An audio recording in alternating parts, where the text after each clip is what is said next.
किसी भी emotional trauma को झेलने के बाद रिकवर होना बिल्कुल पॉसिबल है। लेकिन कुछ लोग होते हैं जो बहुत देर से रिकवर होते हैं या फिर बिल्कुल भी रिकवर नहीं होते हैं। लेकिन सबसे पहले हम बात करेंगे कि कैसे कोई व्यक्ति जो है वो ट्रॉमा से रिकवर नहीं होता है, क्या कुछ वो अपनी डेली लाइफ में कर रहा होता है कि वो ट्रॉमा से रिकवर नहीं हो पाता है। और लास्ट में हम बात करेंगे, कुछ बहुत ही प्रैक्टिकल टिप्स होंगे जिसमें बात करेंगे कि क्या करना चाहिए कि एकदम से रिकवर हो जाए। पहले बात करते हैं कि क्यों रिकवर नहीं होते हैं ट्रॉमा से। सबसे पहली वजह जो होती है वो होती है ओपन वुंड्स, मतलब आपके जख्म जो है ना वो हरे रहते हैं। और जख्म हरे रहने की बात ये होती है कि कई व्यक्ति ऐसे होते हैं ना जो जिन्हें कुछ जख्म मिल गया, कुछ उन्हें इमोशनल स्कार्स मिल गए, तो वो क्या करते हैं कि उस बात को दफन कर देते हैं, उस बात को छोड़ देते हैं और आगे जिंदगी में चल पड़ते हैं। लेकिन ज्यादातर लोग ऐसे नहीं होते, वो उन जख्मों को लेके बैठे रहते हैं और रोज उन्हें कुरेदते हैं। उन अपने वुंड्स के साथ वो इस तरह से रहते हैं, इस तरह से घुल मिल जाते हैं कि वो जो जख्म होते हैं ना उनकी आइडेंटिटी का हिस्सा बन जाते हैं। वो डेली विजिट करते हैं, जैसे कोई व्यक्ति किसी मंदिर में जाता है ना रोज, उस तरह से वो रोज अपने जख्मों को कुरेदते हैं खुद बैठ के, और उनके जख्म हरे ही रहते हैं, वो उन्हें भरने का कभी मौका ही नहीं मिलता। वो अगर किसी की याद में है तो उसको वो डेली याद कर रहे हैं, तो उन्हें यह लग रहा है कि अगर उस व्यक्ति को याद नहीं करेंगे तो हम उसके प्रति शायद लॉयल नहीं है, शायद हम उस व्यक्ति को ऑनर नहीं कर रहे हैं। ये भाव उनके मन में होते हैं। हालांकि मैं पूरी संवेदना के साथ ये कह रहा हूं कि जितनी बड़ी चोट होगी व्यक्ति को रिकवर होने में उतना ही टाइम लगेगा और ये इतना आसान नहीं है। लेकिन फिर भी अगर आप कोई भी ऐसा काम नहीं करेंगे जो आपको अपने जख्मों से थोड़ा सा दूर लेके जाए, जो आपका ध्यान किसी और तरफ लेके जाए, तो आपके रिकवर होने की कोई आशा नहीं है। जब तक आप अपना एनवायरनमेंट नहीं बदलेंगे, जिस एनवायरनमेंट में आप रहते हो और जहां पर आपके जख्म वो हरे रहते हैं, उस एनवायरनमेंट को आपको छोड़ना पड़ेगा, उससे थोड़ा सा दूर चला जाइए। जब दूर जाएंगे या वो काम जिससे आपको उन जख्मों की याद आती है उसको नहीं करेंगे, कुछ और काम करेंगे, तो आपका जो रिकवरी है ना वो टाइम आपका जल्दी होगी रिकवरी। अदरवाइज आप जो है वो डेली उसी चीज में फंसे रहेंगे। देखिए, स्कार्स कभी नहीं जाते हैं।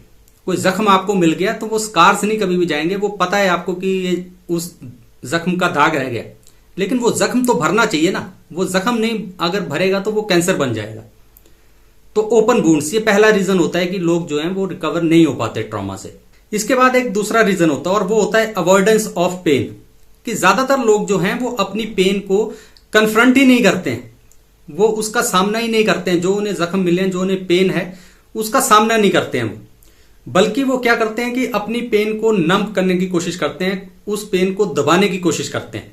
दबाने के क्या तरीके हैं? ड्रग्स की तरफ चले जाएंगे, शराब पी लेंगे, कुछ इस तरह के काम करेंगे कि उन्हें थोड़े समय के लिए रिलीफ मिल जाए, कि उस अपने ट्रॉमा की उन्हें याद ना आए। लेकिन मुद्दे की बात यह है कि जब तक आप अपने जख्मों को दबाते रहेंगे, ठीक है, उस पेन को कन्फ्रंट नहीं करेंगे, तब तक आप उसे हील कर ही नहीं सकते।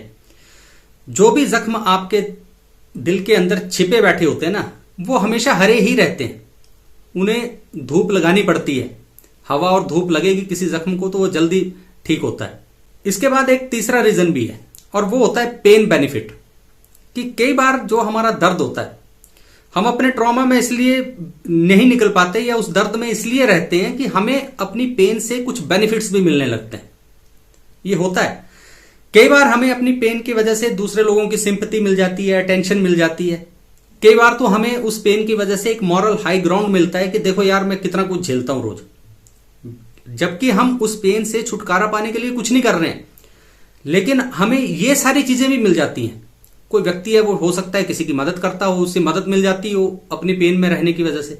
तो अगर उसकी पेन जो है वो बेनिफिट में बदल जाए, तब भी वो व्यक्ति जो है वो धीरे धीरे इतना अभ्यस्त हो जाता है अपनी पेन का, अपने जख्मों का, कि वो उनको छोड़ता नहीं है। उस ट्रॉमा से निकलना उसको अच्छा नहीं लगता, वो उसकी आइडेंटिटी का हिस्सा बन जाता है।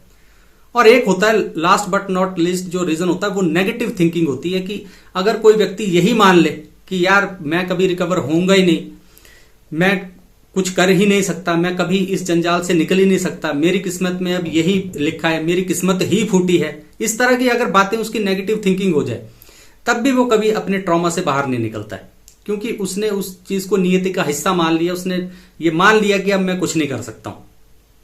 तो ये कुछ एक रीजंस हैं जिनकी वजह से कोई भी व्यक्ति जो है वो ट्रॉमा में ही रहता है, उससे रिकवर नहीं हो पाता, उसका जो इमोशनल ट्रॉमा है वो हील नहीं हो पाता। ये सबसे बड़ा रीजन है। लेकिन अब मुद्दे की बात यह है कि भाई कोई बंदा हील कैसे हो, वो भी तो जरूरी है ना। सबसे पहली बात तो जो ध्यान में रखनी है कि जैसे पहले कहा कि कोई भी बंदा जो है अपने पेन को कन्फ्रंट नहीं करता है। हर एक बंदे को, जिसको कोई जख्म है, जिसको कोई पेन है, जो इमोशनल ट्रबल है, ट्रॉमा है, उसको अपनी पेन को कन्फ्रंट करना ही पड़ेगा। खुद अपने साथ बैठ के उसको समझना पड़ेगा कि मेरे जीवन में क्या गलत हुआ, क्यों हुआ, और उस चीज को कन्फ्रंट करना है। क्योंकि जितना जल्दी आप कन्फ्रंट करेंगे, जितना जल्दी आप रियलिटी को एक्सेप्ट कर लेंगे, उतना जल्दी आप हील होना शुरू हो जाएंगे। क्योंकि पेनफुल होता है कन्फ्रंट करना, लेकिन शुरू में पेनफुल होता है और धीरे धीरे वो आसान होता जाएगा। पहला काम तो ये करना है। दूसरा कि जो भी आपका एनवायरमेंट है जिसमें आपकी पेन जो है वो हील नहीं हो रही है, तो आपने अपना एनवायरमेंट भी चेंज करना है। जितना जल्दी एनवायरमेंट चेंज करेंगे उतना बेहतर होगा।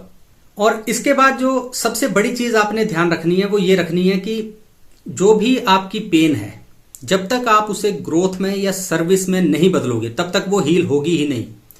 अगर आपको कोई जख्म मिला है, कोई पेन है, कोई इमोशनल ट्रॉमा आपको है, अगर आप उसको इस तरह से लेंगे कि अब कुछ करके दिखाना है जीवन में, ये चीज अगर अपने मन के अंदर आप ठीक कर लेंगे तो आप उस पेन से बाहर निकल जाएंगे। क्योंकि अब आप वो सारी एनर्जी जो आपके अंदर बंद पड़ी हुई है ना, उसको एक रास्ता दे दिया आपने, एक नहर निकल जाएगी जो ग्रोथ की तरफ लेके जाएगी आपको।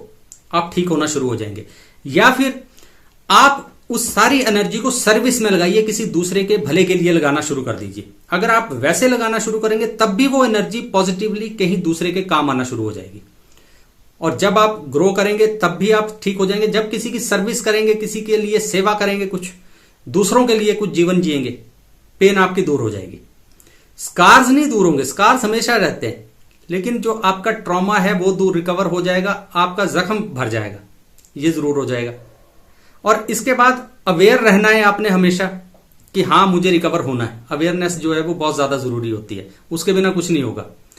और लास्ट बट नॉट लिस्ट कि अगर कभी आपको लगे कि मैं रिकवर नहीं हो पा रहा हूं या टाइम लग रहा है, तो प्रोफेशनल हेल्प आपने जरूर सीख करनी है। उसमें आपने कभी भी ढील नहीं बरतनी है। किसी दूसरे से मदद लेना बिल्कुल भी गलत बात नहीं है। जरूर प्रोफेशनल हेल्प जो है वो सीख कीजिए, उसमें कोई भी शर्म की बात नहीं होती है। तो अगर ये सारी चीजें आप ध्यान में रखेंगे तो आपका ट्रॉमा जरूर हील होगा, आप जरूर रिकवर होंगे और पहले से बेहतर इंसान बन के पहले से ज्यादा तरक्की करेंगे, बहुत आगे निकलेंगे। आपका जीवन बढ़िया होगा, आप खुद अपने जीवन संवारेंगे, आप दूसरे लोगों का जीवन संवारेंगे, और यही तो जीवन का मकसद है। तो कीजिए अपना मकसद पूरा। दोबारा फिर कभी किसी और खोज पे चलेंगे। तब तक अपना ख्याल रखिए। नमस्कार।